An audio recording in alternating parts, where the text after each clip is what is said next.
para se adaptar ao nosso contexto, à nossa cultura religiosa, e não essa iniciativa para que todos tentem olhar para o Jesus de Nazaré, e olhando para o Jesus de Nazaré, aprender da sua mansidão, da sua firmeza, da sua confrontação com a sociedade, do seu modelo social e político que era invertido, os maiores eram menores, os últimos, os primeiros. Quem está servindo à mesa é mais importante do que quem está sentado à mesa. Então você começa a perceber uma maquete social que contrapõe com todo o modelo nosso religioso, que o pastor é maior, que quem está lá em cima é quem fala e tal, esse negócio todo. Então você percebe que em Jesus há toda uma elaboração intencional para que a sociedade pudesse aprender uma outra forma de viver suas relações.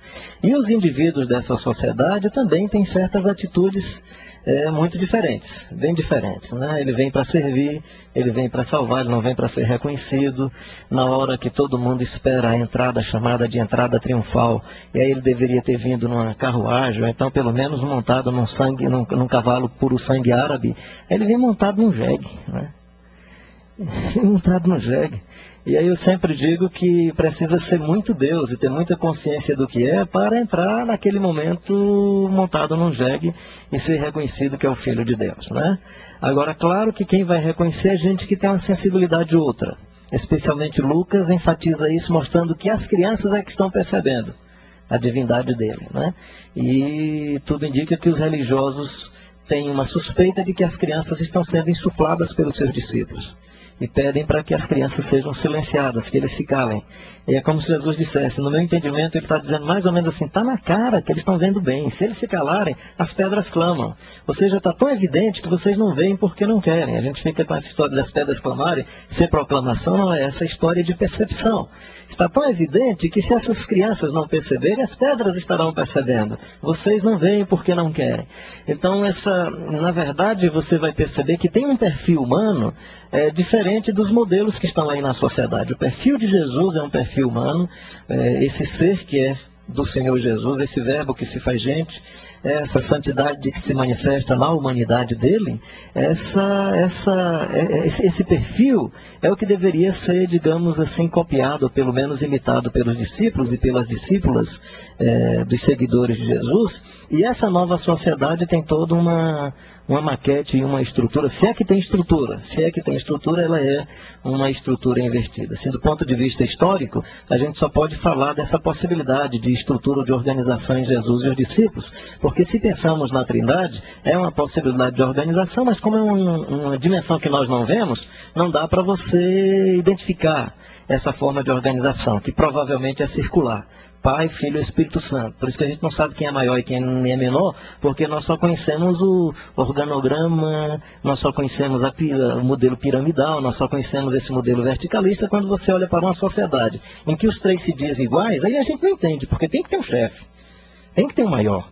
Aí você olha para a Trindade, que é o maior, o Pai não, tem hora que é o Filho, tem hora que é o Pai, tem hora que é o Espírito. Você fica nessa confusão porque nós só conhecemos na nossa cultura esse outro modelo, nós não conhecemos uma extracultura, uma outra cultura, ou supracultura, mesmo que no caso da Trindade nós possamos falar que é superior, não estou dizendo que ela não é superior, mas eu estou falando de outra, nesse sentido de outra cultura, e que Jesus, quando se manifesta na história, está trazendo essa possibilidade à nova sociedade. O que é que tem isso a ver com missão integral, né?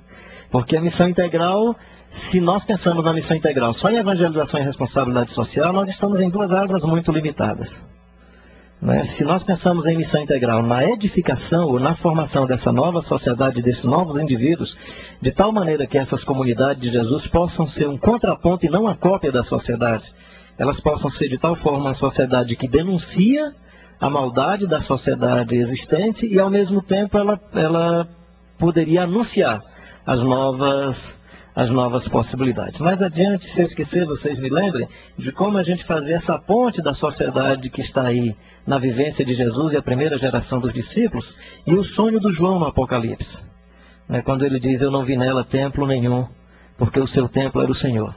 E ele descreve a nova comunidade muito mais numa praça do que num templo.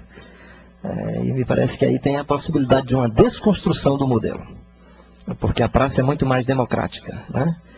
A praça, o garoto brinca, corre, você prega, mas o cara pode gritar de lá com você, o bebinho pode vir lhe atrapalhar aqui na hora que você está falando, e aí a irmã chega também lá com a Bíblia na mão, começa a gritar na praça e ninguém diz nada com ela, porque a praça é pública. E aí você vai ver que no Apocalipse o sonho é não vi nela templo nenhum, e logo em seguida eu vi uma praça e no meio dela um rio, brilhante como cristal. Então esse sonho e esse projeto propõem uma desconstrução dos modelos sociais que estão estabelecidos e a possibilidade de um novo ensaio. Então, quando se fala em edificação ou discipulado, nós teríamos que levar em consideração isso e não a formatação do indivíduo para se adaptar às nossas denominações. Do ponto de vista social, essa adaptação, eu não tenho nada contra isso, eu acho que socialmente isso é adequado e tal, mas nós não podemos dizer que é isso que o Evangelho está propondo. Então esse é um aspecto assim, que nós precisamos levar em consideração, porque senão nós limitamos e reduzimos a discussão do tema da missão integral. Um aspecto que aí historicamente a gente pode sinalizar sobre o tema da missão integral é que tudo indica que o pessoal não tratou da questão da espiritualidade.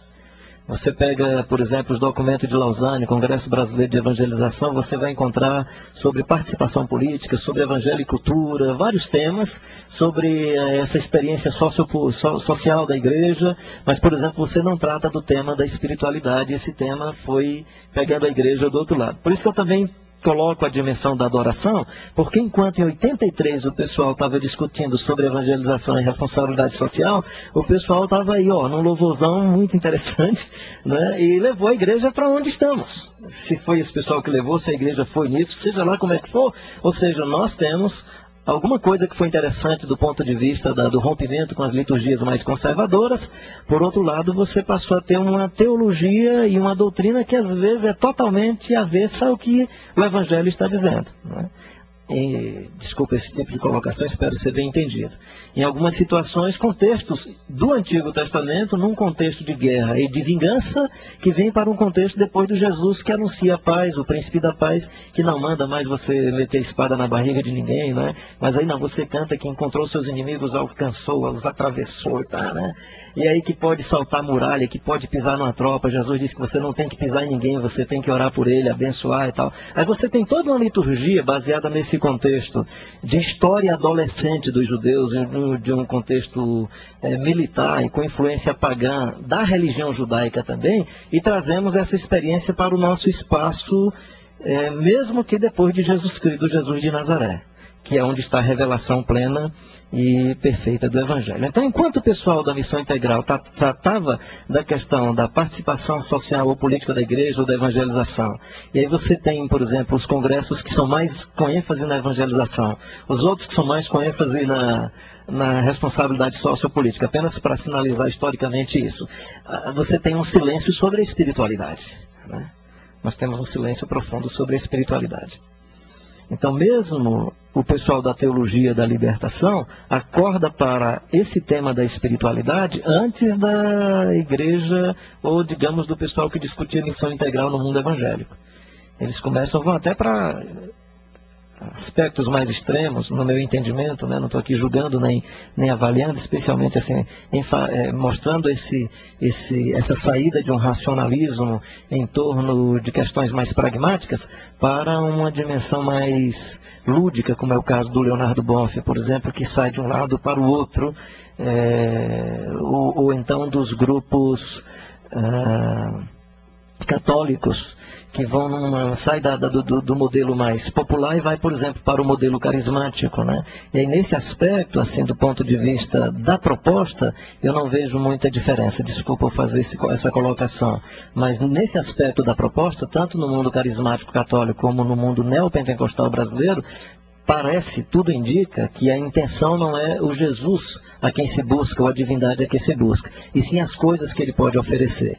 Ou seja, de forma mercantilista, você busca uma divindade para buscar os seus bens, resolver as suas questões particulares, ou, assim, de uma maneira mais contundente, né, para atender às demandas do mercado da religião.